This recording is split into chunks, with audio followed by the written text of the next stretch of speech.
Good morning, friends. I hope everyone is doing well. I request everyone to watch my videos in a sequence for better understanding. If you really like my teaching and my efforts, please press the like button, share the videos with your friends, subscribe to my channel, and also press the bell button to get the regular updates. In the last few videos, I have discussed about the distance vector routing algorithm. Then I have discussed about the count to infinity problem which occurs in the distance vector routing algorithm. What is count to infinity problem? It creates the loop, and also if there is a link is problem or the device is not available, that information other routers will come to know after so many iterations. Is it clear? So to avoid that one, we even discussed about the split horizon route advertisement. In this video, I want to discuss about the link state routing. To make you understand the link state routing, I have taken a simple example. I have taken a router A, B, C, D and E. So 5 routers I have taken, and A to C the distance is 1. Similarly A to B the distance is 2. So here you can consider any parameter. I have considered the metric called distance. Okay. So now how the information will we come to know? Now remember one thing, each router will maintain the link state. What is the information it will consist? Suppose let's take that A. A will consist a link state packet consists of sequence number, okay, and also TTL, time to live, and also it consists of the neighbors information. A's neighbors, who are the neighbors? A's neighbors is B and C. How A will come to know its neighbors? Because of the hello packet. Once the router has connected to the network, then it will send a hello packets. Then how it will send? It will broadcast it. So once it broadcasted the hello packet, C and B will respond. Based on the response time, it will compute the distance between A and B and similarly A to C.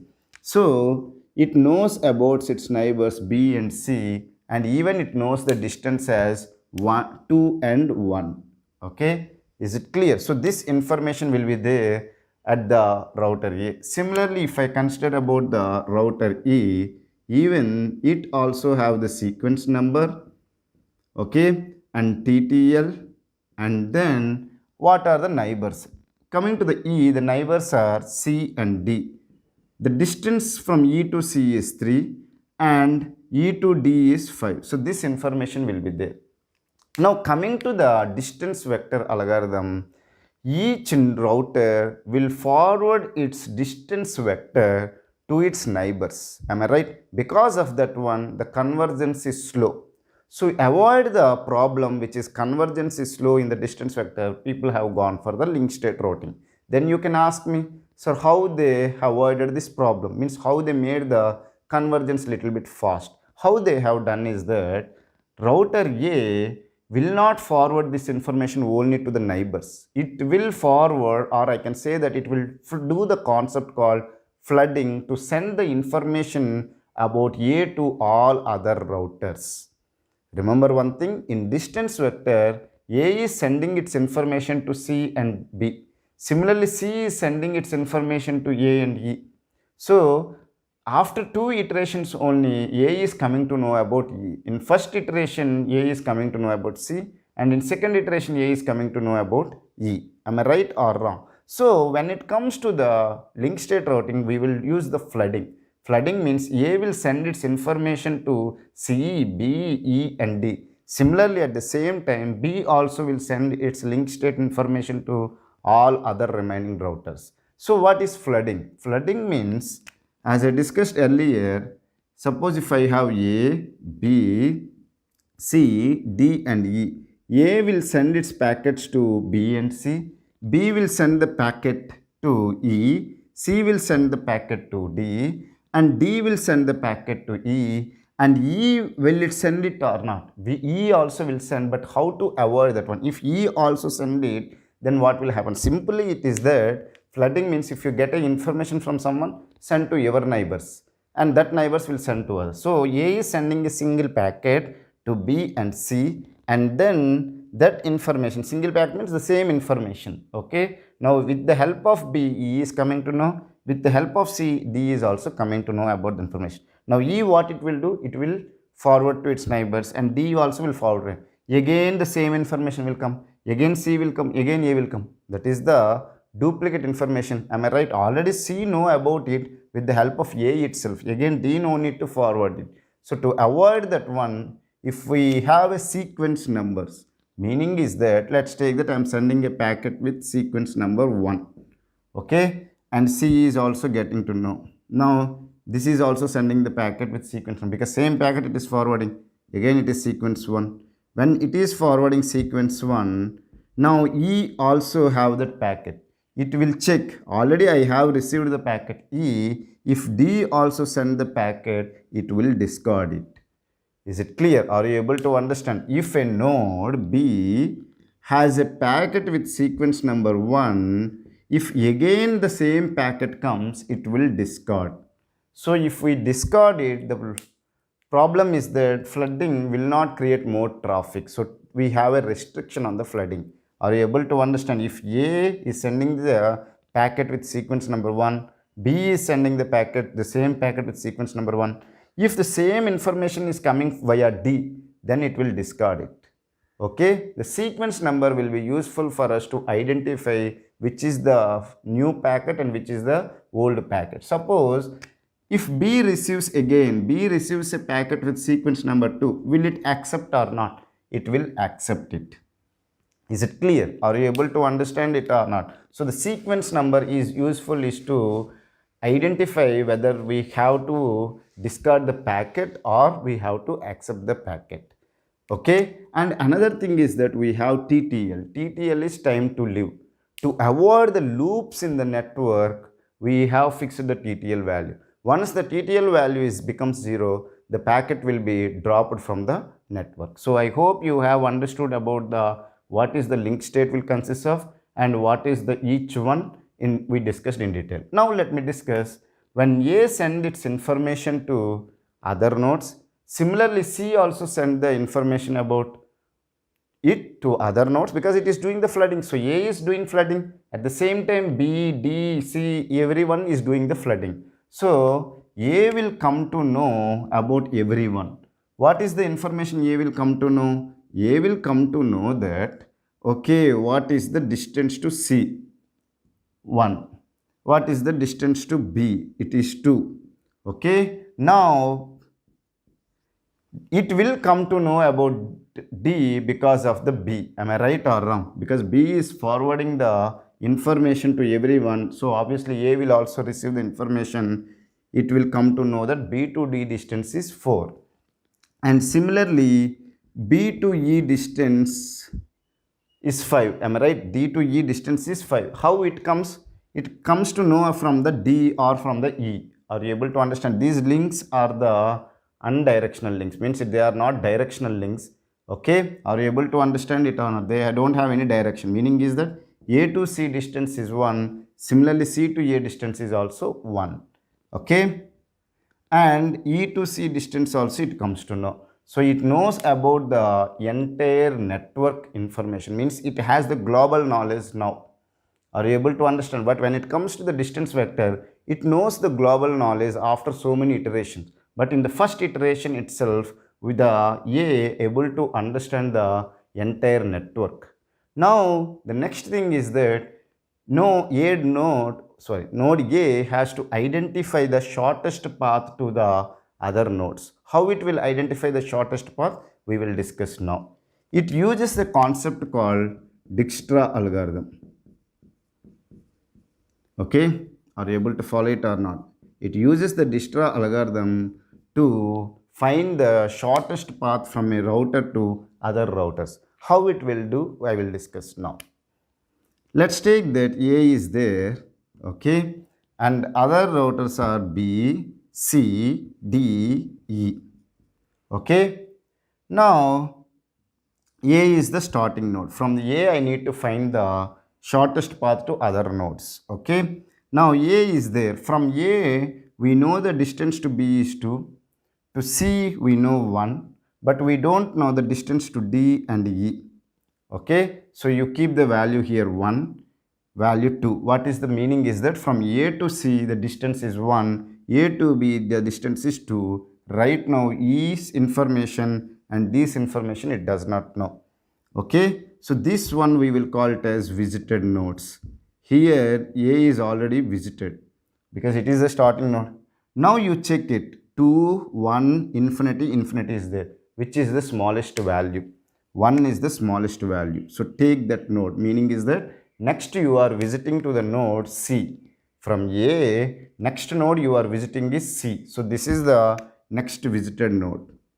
Okay, are you able to understand? You are already started and next node you are visiting is C. Now take the thing. This information will be 2. Okay. From C, what are the nodes you can visit? You can visit to the E. And how much distance it will take? It is 3, already 1, so it will be 4. So E we are able to visit with a distance 4. From C, any other node I can visit? I cannot visit A because already I have visited. I can visit only E. Are you able to understand? Means next I can reach. Can I reach to D? No, I cannot reach to the D. So still D is infinity. Okay, C already I have accessed. You can leave it. Already visited that information, you no need to keep. Now take the next information. 2 is there, infinity is there, 4 is there. Which is the smallest value? Again 2 is the smallest value. So now you visit the next node B. Okay, next node you have visited is B. Now from B, what are the nodes you can visit? From B you can visit the D with a distance of 4. So already A to B distance is 2. Now B to D distance is 4. So you can visit with a distance called 6. So till now this value is unknown. So we kept it as infinity. Now it is 6. Okay, now you no need to keep the value 2 because already you have visited. Now next node which you need to visit is E. Am I right or wrong? So take the next node E. Okay, now check it, this one E visited. Now from E, can I visit to D? Yes. What is my distance? 4. A to E distance is 4. Now 4 plus 5 because E to D distance is 5. 4 plus 5 is 9. This is very important step, please remember. 4 to 5 is 9, but already D can be able to visit with a distance of 6, which is less value. 6 is less value, so we will not update it. We will keep as it is. Are you able to follow it or not? Because from A to E distance is 4. From E, if I visit to D, it will take 4 plus 5, 9. Already A could able to visit the D with a distance of 6. So which is less value? 6 is less value. So this value will not be updated. Okay. So it will be kept as 6. Now what is the next value? Is the D. Next node it has to visit is D. So it will not be same as it is. So when you are visiting the next node is D because only you have left the 6, that node you will visit. Now you see it, what is the distance from A to other nodes in the shortest? From A to the other nodes B, C, D is, to B the distance is 2, to the D the distance is 6, to the E the distance is 4, to C the distance is 1. So this is the shortest distance from router A to other routers. How we have done? With the help of Dijkstra algorithm. If you does not understand about the Dijkstra algorithm, don't worry. Again I will discuss in algorithms course. Okay. I hope you have understood about the Dijkstra algorithm. It's very simple. You take a node, that is the starting node. The starting node can be anything, but from which I need to compute the distance. Here I want to compute the shortest distance from other nodes to the from router A. So that's why my initial node is A. If you want to compute from E, that E will be your starting node. Then the same procedure you will do. Just you will compute the distance and take the smallest value. That node you will visit and you will check whether you should update it or not. Are you able to understand? So this is the Dijkstra algorithm. With the help of Dijkstra algorithm, A will come to know about its distance to other nodes. Okay, so this is updated. Similarly, E also will update its information. Can I erase this one? Now please listen. E also will update its information. What is the information it will update? Even E also come to know about the entire information of the network. So E to C distance is 3, E to D distance is 4, and E to A distance is 4. Okay, E to A distance via C I can go.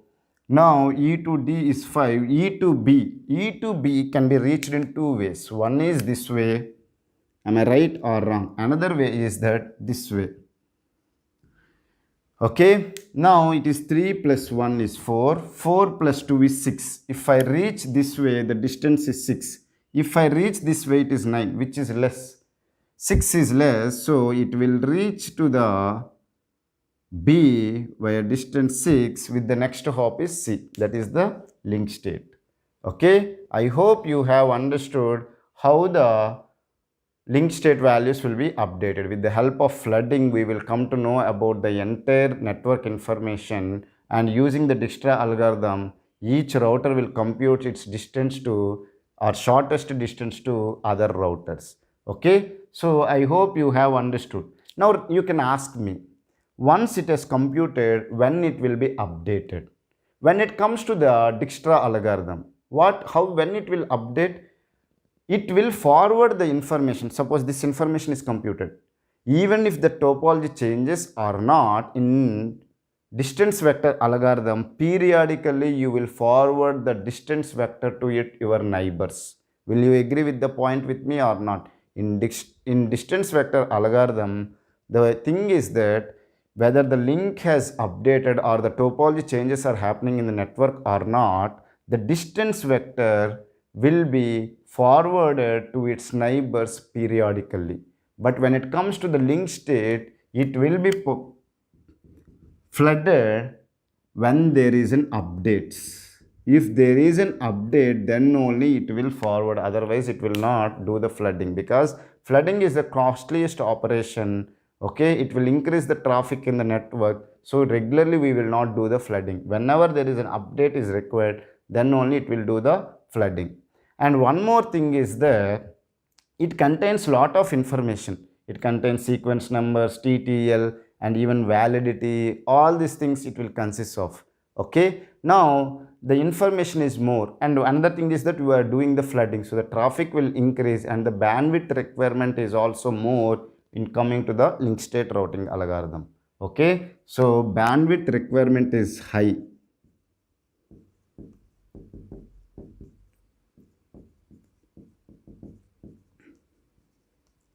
Okay, now can you ask me whether it is convergence is fast or slow? With one flooding information, one iteration itself, A is coming to know about the entire information about the network. So convergence is fast. Okay, convergence is fast. And what is the next one? The convergence is fast, I will agree. Whether it has the global knowledge or only local knowledge. How the A is coming to know about E? Via C or C is routing information itself. When it comes to the distance vector, E information C will carry to the A. Meaning is that C to E information will be carried to A. So A is trusting here C. Meaning is that it is getting the information from the neighbors. So it is just depending on its neighbors. So that's one we will call it as a local knowledge in the Dijkstra vector algorithm. But here it is a global knowledge is there. Are you able to understand? Because A is coming to know about E because of E itself. E is sending its link update or link state packet to the A via flooding. I hope you have understood what is the link state routing algorithm, what is the link state packet, when it will be updated, and how it will be updated, what is the sequence number, what is the TTL. And one more thing, important point, whether the count to infinity problem is there here or not. Count to infinity problem is not there, will not occur in the link state. However, it occurs in the distance vector algorithm. I hope you have understood the concepts which I have discussed in this video. If you still have any doubts related to this concept, feel free to ask me in the comment section. Within 24 hours, I will clear your doubts. Thank you for watching my video. Have a nice day.